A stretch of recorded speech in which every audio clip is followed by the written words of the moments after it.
Thank you. I think I'll start with the police state first. Of course, when we come to power in Putrajaya, we will of course abolish those laws that doesn't give us the right of freedom of assembly, freedom of speech, and of course freedom of opportunity. Basically, you talk about ISA, freedom of information, ISA, Internet Security Act, OSA, Official Secrets Act, Printing Presses and Publication Act, Sedition Act. Those laws that goes against basic human rights, as I said, against freedom of assembly, freedom of information, and freedom of speech.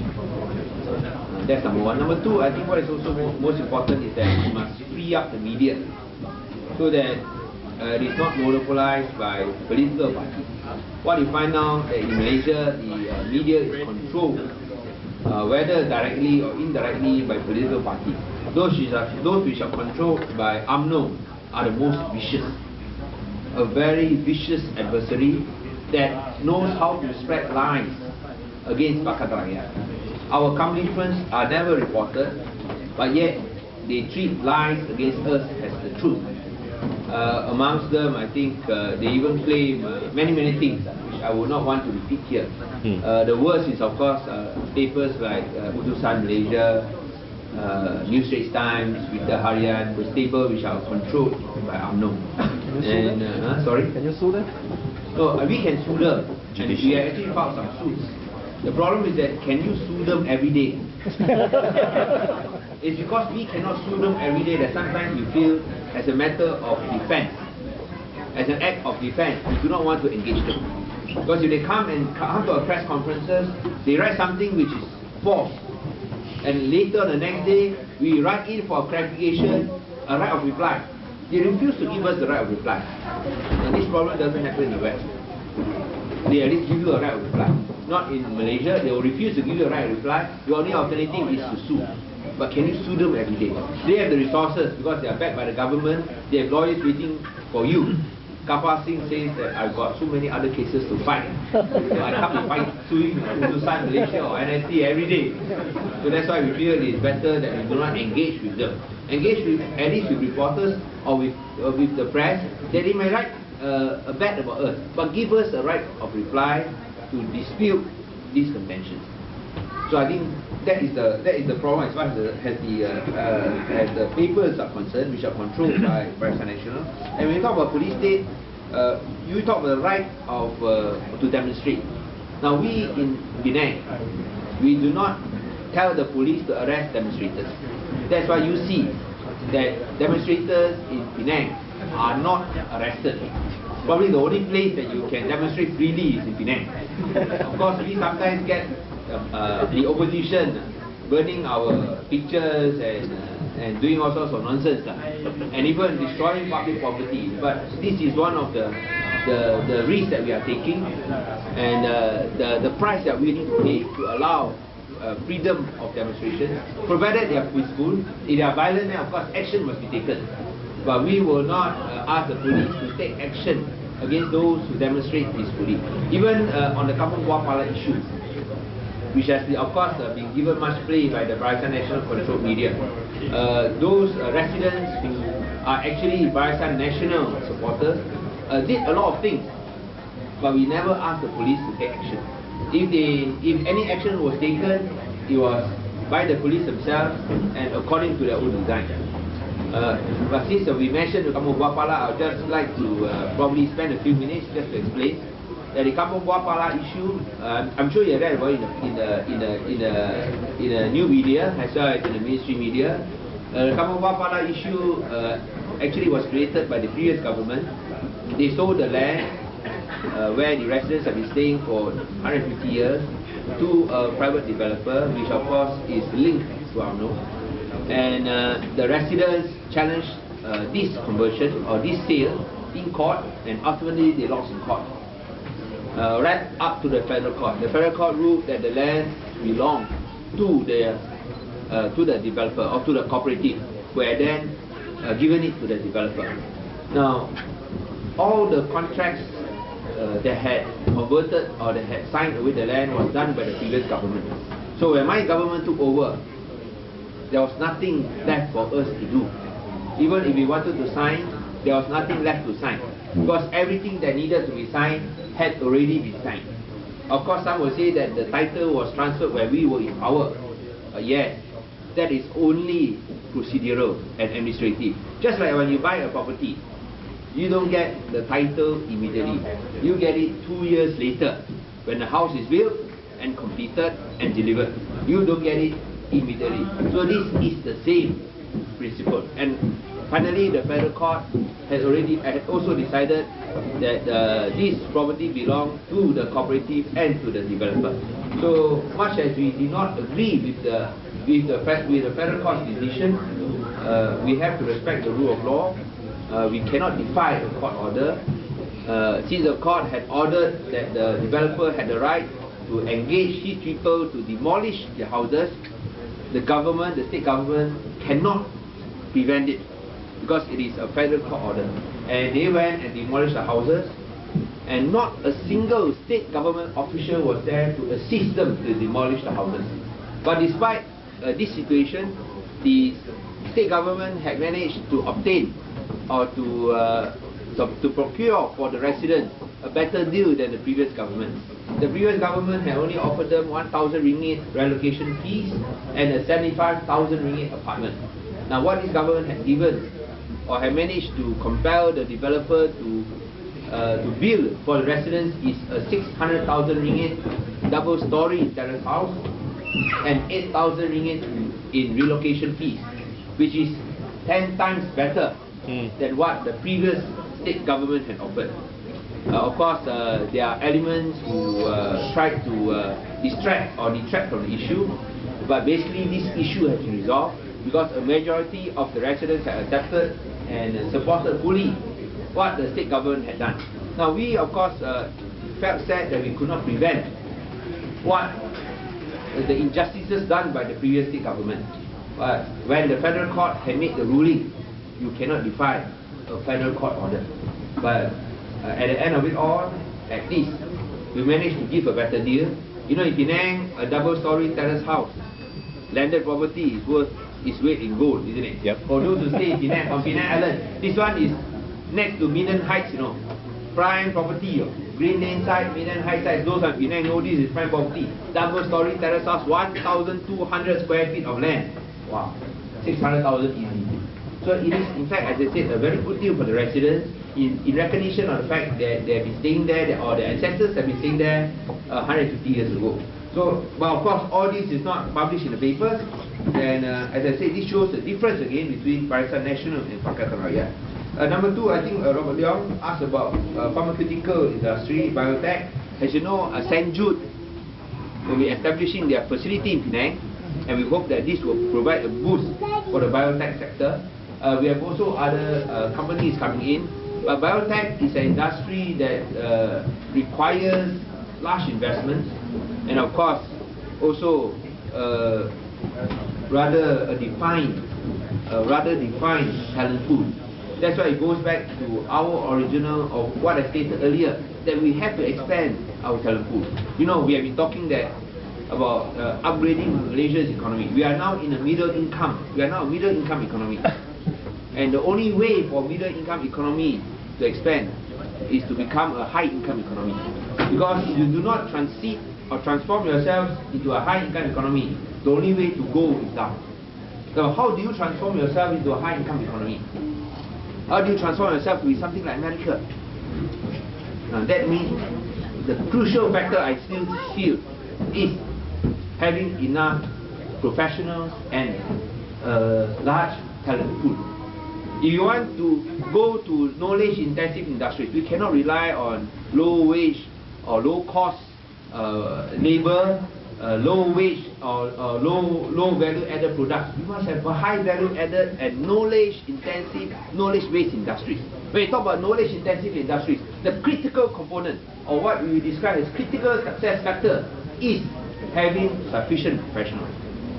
And we need double the number of professionals we have today in Penang. That's why establishing that education hub, increasing the talent pool is so critical for Penang's future development and prosperity. Finally, what you can do for us, I really like that. Daniel, you have the Kennedy spirit. Kennedy asked, ask not what the country can do for you, ask what you can do for the country. So I think we should give a round of applause to Daniel. And I would say that, of course, we hope you all can return home, start investments, especially in the creative and innovative sector. But in the meantime, if you can, do whatever you think can help Penang to move forward. Number one, if you can get investors who are thinking of relocating to Asia, persuade them to come to Penang. Jeffrey Chu is here, Wan Zarina is here, and of course, Kachun is here. I'm sure you can get their numbers, contact them, and as I said, all of you be our ambassadors, be our intermediaries, be our middlemen, but without collecting commission. That's number one. Number two, of course, promote Penang. Promote Penang as a destination of choice for tourists, as a location of choice for investors, and a habitat of choice for those who desire sustainable living. Of course, must add, I'm going back to Penang also in future. Now for the timing, you are in America or Frisco. So that definitely you'll be going back to Penang. I think that would be very, very helpful. Finally, of course, you can put some money into Penang, that's the best. If not, even contributions to the state government to assist us in our Partners Against Poverty program. You know, we got this PAP, Partners Against Poverty program, where we invite those who want to contribute to Penang's efforts. You can do so. You write a check given to the state government and a receipt to be issued. In the past, you give money under the table. Now you give above the table with receipt. All accounted for one. I think that is what you can do for Penang. If I may say, I may just take this opportunity to add on that when I say that Penang has a habitat of choice, I mean it. It is not, again, rhetoric. I mean it. No, we want Penang to become an international city. Because as I said, that's the only way to go. Either we go up or we go down. To go up, Penang must be an international city. International city, you need international amenities and you need international facilities. That's why we have launched the Wi-Fi initiative, where we want Penang to be wired Wi-Fi. The whole state to be covered by Wi-Fi. And hopefully in 2 years' time, 2 or 3 years, because of the economic recession, you will just flip open your notebook, you can be connected to the internet anytime, any place, anywhere in Penang. And the best of all, the government is giving you free of charge. We will not be charging anything for this Wi-Fi service. And we can afford it. People are asking, how can you give something free when the federal government is spending 11.5 billion for the high-speed broadband project? How can Penang government give it free? Answer very simple. Why we can give it free? Because the Penang state government tak makan duit. We don't take money. That's why we can give it free. So we want to be the first Wi-Fi state in Malaysia. And on top of that, we also want to be the first green state in Malaysia. As part of a contribution, because we will talk about climate change, how to fight climate change, each and every one of us must contribute to make the difference. So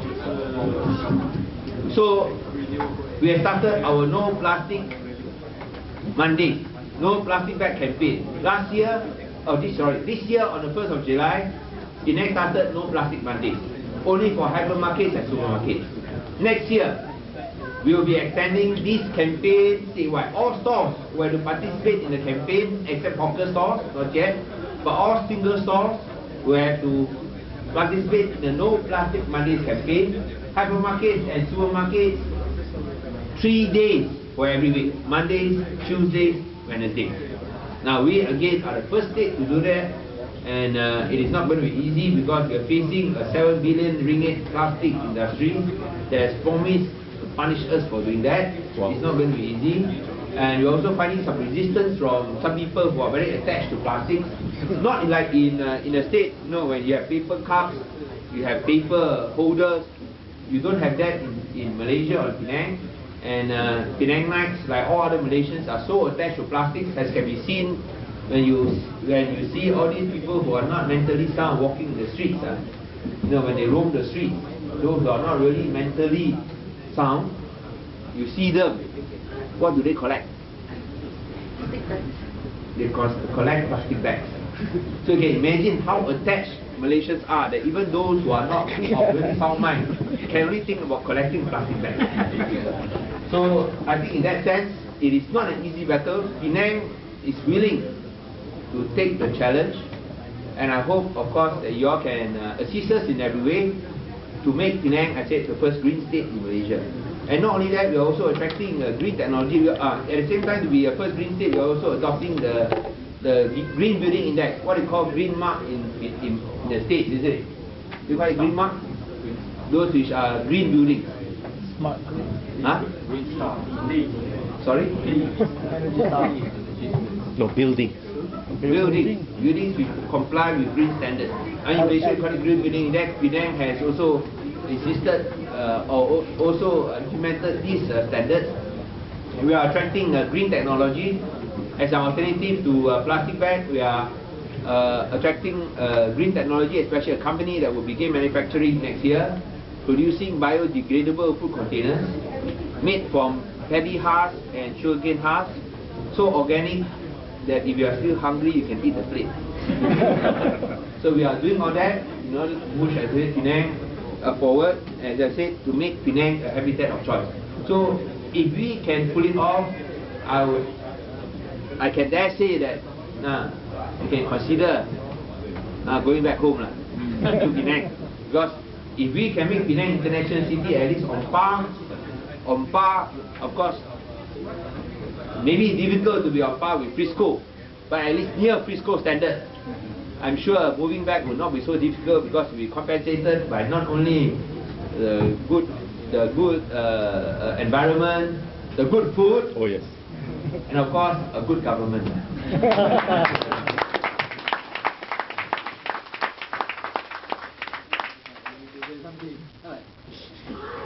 Just to add on what JM has said, I think on question number 1 lah. Particularly what contribution. Thank you there for that question. I think in the bigger framework, I think help us to win the election and capture Putrajaya lah. How do we do that? Number 1, I think by spreading the good work that we have done. Tell the people what good things they have done. Basically, we have outlined, for example, like our new economic agenda. The Pakatan has come out with a new thing on what is the new economic agenda in replacing the new economic policy, for example. And then, of course, specific to Penang, CM has mentioned quite a detailed thing. We are just want to add on a number of things on Penang, for example, like help us in the tourism industry in Penang. I think which you can do here. And then also, secondly, on the what make Penang a second home program. Make Penang a second home program, so that people can come back to Penang. It's good to stay in Penang. What Penang can offer as a second home for our country. And of course, another one that we are doing in Penang, that is on the micro credit thing. This is building the small business, small people that they need loan. So we're giving loans to small people ranging from 1,000 to 5,000. This is small loan, just to help them to build. Instead for them to continue to grow their business. So it helps a lot for this small business. It will be help us to on that financing. And then of course, secondly, on the how to make us win the election. First, as I say, spread the good work that what we have done, and the second one, tell the bad things what UMNO and Barisan Nasional have done. Tell about the corruption, about the abuse of power, about the system, about the election, about everything that is bad. So I think by doing that we appreciate a lot. And before we leave, I think Again, I would like to thank you all for coming here to give this support, and we certainly appreciate it. Thank you very much.